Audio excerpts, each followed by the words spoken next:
Shalom, puji nama Tuhan. Kita akan mendengarkan firman Tuhan. Sebelumnya saya mengajak kita untuk berdoa. Mari kita berdoa.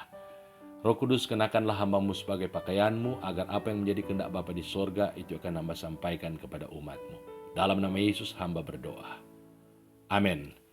Yesaya 32 ayat 14 sampai ayat yang ke-16.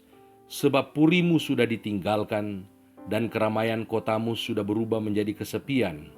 Bukit dan menara sudah menjadi tanah rata untuk selama-lamanya, menjadi tempat kegirangan bagi keledai hutan, dan tempat makan rumput bagi kawanan binatang. Sampai dicurahkan kepada kita roh dari atas, maka padang gurun akan menjadi kebun buah-buahan, dan kebun buah-buahan itu akan dianggap hutan. Di padang gurun selalu akan berlaku keadilan, dan di kebun buah-buahan akan tetap ada kebenaran. Tema dari renungan firman Tuhan pada saat ini adalah Roh Kudus mengubahkan kehidupan yang mati menjadi kehidupan yang hidup.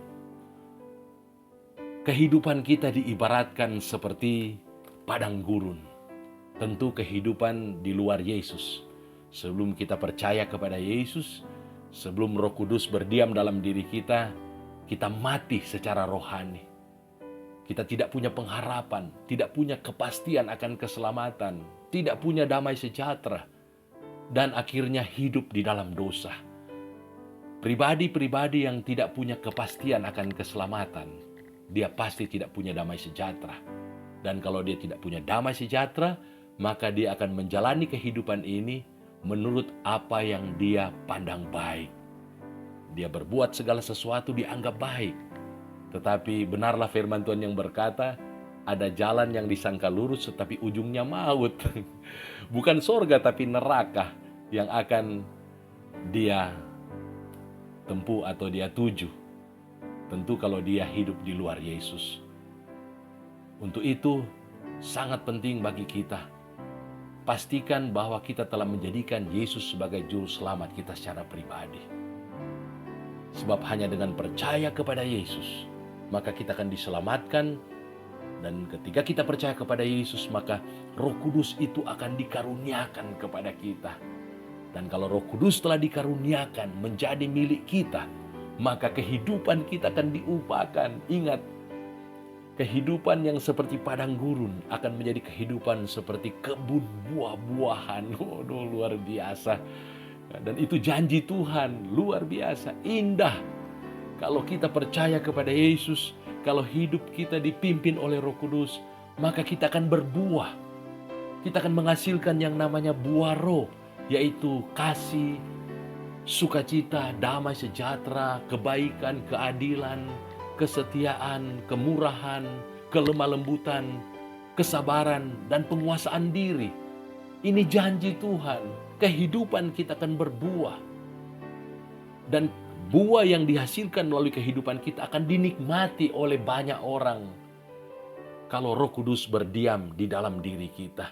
Dan kalau Roh Kudus berdiam dalam diri kita, maka Roma 8 ayat 11 berkata, Roh Kudus akan mengubahkan tubuh kita yang fana ini, akan menghidupkan tubuh kita yang mati ini. Sehingga tentu yang pertama kita akan lebih mengenal Tuhan Yesus Kristus. Melalui Roh Kudus yang berdiam dalam diri kita akan semakin mengenal Yesus. Kemudian melalui Roh Kudus yang berdiam dalam diri kita disanggupkan untuk bersaksi, untuk memberitakan Injil. Kisah Para Rasul 1 yang ke-8 berkata, tetapi kamu akan menerima kuasa kalau Roh Kudus turun atas kamu, dan kamu akan menjadi saksiku di Yerusalem, Yudea, Samaria, dan sampai ke ujung bumi. Jadi dengan Roh Kudus berdiam dalam diri kita akan dimampukan untuk menjadi saksi Kristus. Dan dengan Roh Kudus juga yang berdiam dalam diri kita, maka Roh Kudus itu akan menjaga, akan melindungi iman kita. Sehingga sampai akhir kehidupan kita akan tetap percaya kepada Tuhan Yesus Kristus. Puji nama Tuhan. Untuk itu saya yakin dan percaya jemaat-jemaat yang ada, pastikan bahwa saudara telah menjadikan Yesus sebagai juru selamat saudara secara pribadi.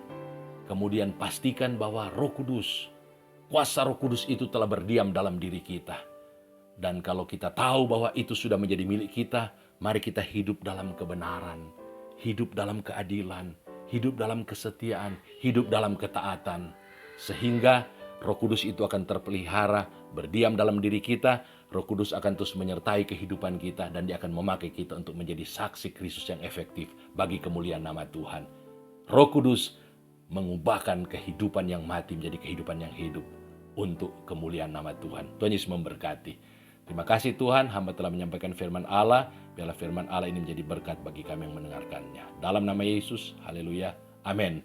Puji nama Tuhan, Tuhan memberkati.